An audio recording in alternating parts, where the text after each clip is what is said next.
So, I've been asked to do a video because I haven't done one in a very long time. So I'm giving you guys videos.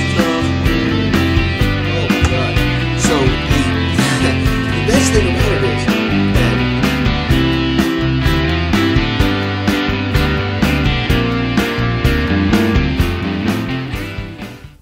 alright.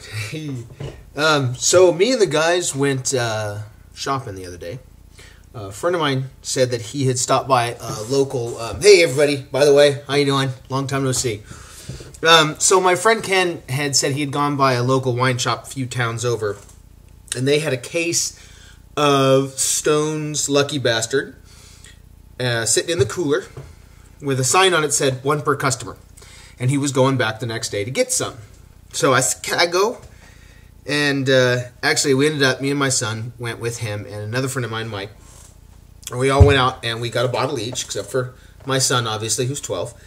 And we picked up quite a few other things. Looked around quite a lot. It's actually called Total Wine. It's in Rancho Cucamonga here in California.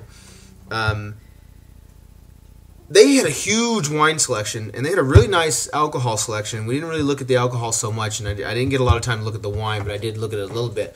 We were there for the beer, and we looked that over, and it's pretty good. There were some funny things, you know. It's like craft beer section, and they had like Michelob Bock and stuff.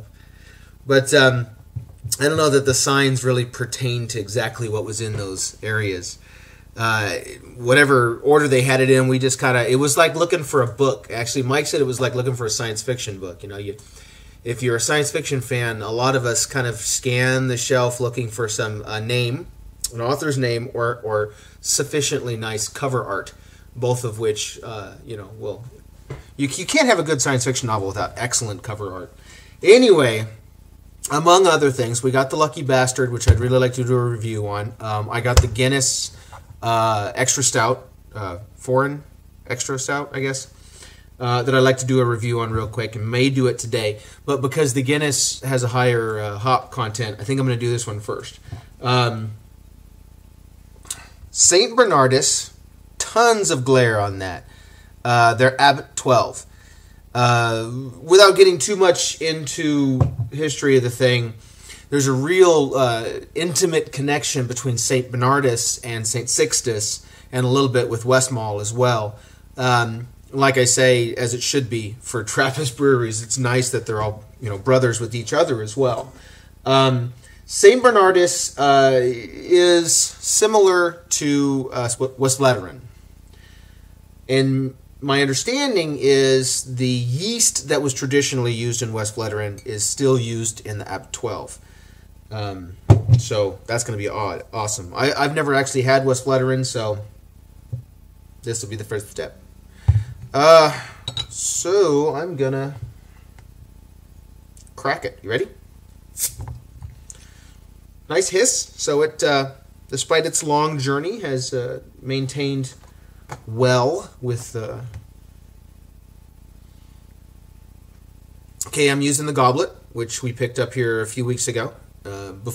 Prior, my favorite glass was my giant Pilsners, but you can't use that for everything. So, for this, the goblet, get a little bit of CO2 smoke coming out of there.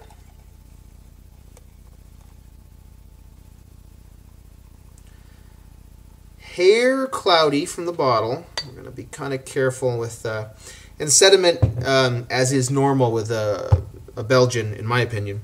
Bottle conditioned, to the best of my knowledge.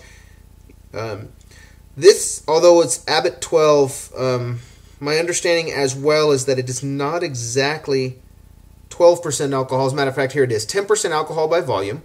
This is a 12.2 fluid ounce bottle. They do list it as Abbey Ale, not as Trappist beer.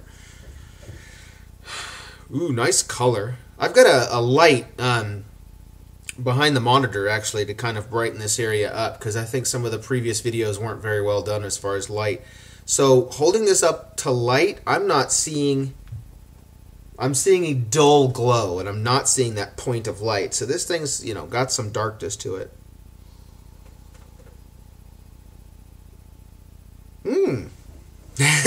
I'm getting apple, oddly enough. Not green apple. And a nice yeast. I mean, I'm smelling yeast. Both of those in a good way.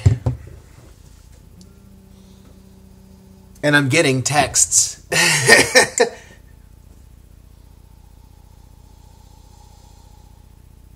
Oh yeah, a little bit of a banana, and I don't wonder if maybe the banana or the apple's kind of a related. It might be one or the other, or they're standing on top of each other. Okay, so cheers.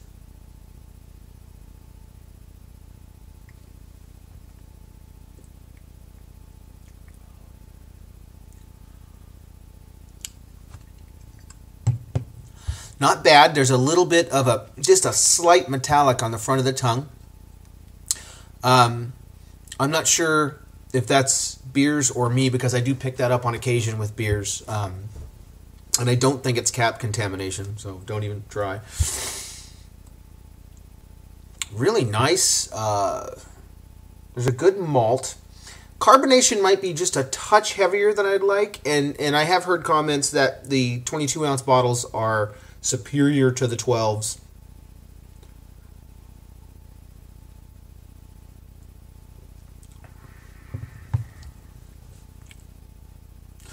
Although I tend to believe it's a bottle-conditioned beer, it may well be force carbonated. Like I say, the carbonation, in my opinion, is a bit high, but I'm talking a touch, not anything that would bother me. I'm serving this relatively cold, probably a little bit colder than I would normally serve a nice Belgian.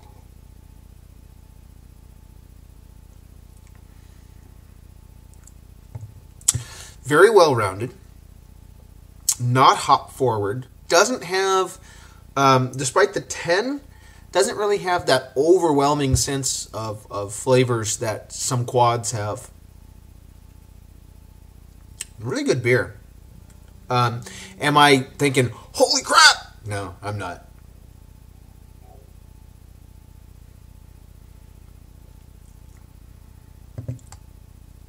Oh, I forgot how much they sell this.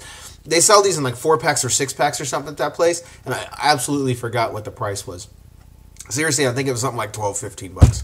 I honestly don't know. I just found the one single. Would I buy a 6-pack of this? Yeah. Yeah, I would. And I tell you what, I would really like to have this with some, like a really good meal. Really good meals have been on the menu lately. Despite, trying to keep it down.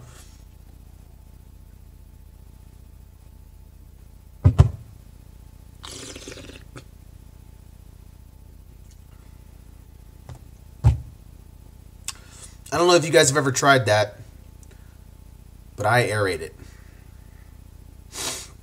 My camera's freezing up a little bit. Get that aeration to see what it does. No, that's a really good beer. It's really good beer. Not nearly, it doesn't have a really heavy, overpowering malt. I think it's very well balanced.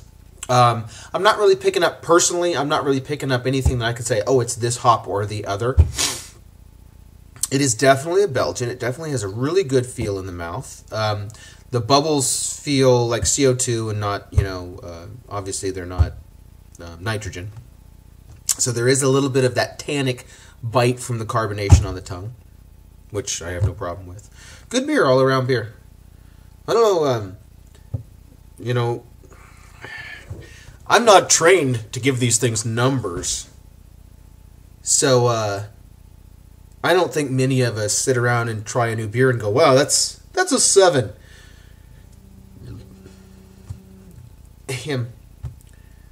It's a good beer.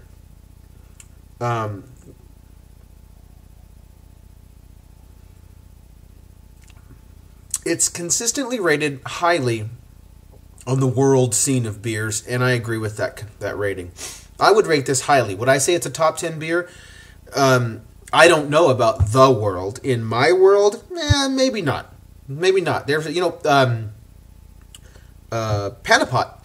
I think, is an excellent beer, and I don't know that I don't enjoy the flavor of that a little bit more than this.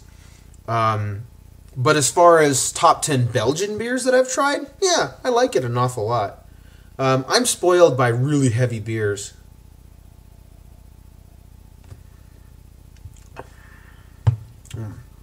You know what? It's affordable. I mean, it's not $1 million a bottle.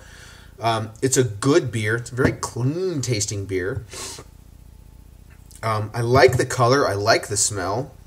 I like the fact that I could probably get into a good plate of cheese with this or something. As a matter of fact, my understanding is St Bernardus paid the bills for quite a while with cheese production. So I would be really interested to find out if those two, touched each other a little bit and maybe were complementary. Yeah, it's a good beer. It really is. Fabulous wow factor. Not so much the wow factor. My eyes didn't light up, did they? You guys were watching. Oh. Anyway, so that's beer news as far as I know it today. That's also St Bernardus Abt's 12. And if nothing else, look at the happy little dude on the label. Come on. How can you not like the Trappist monks? All right, guys. See you later. See you with Guinness, huh?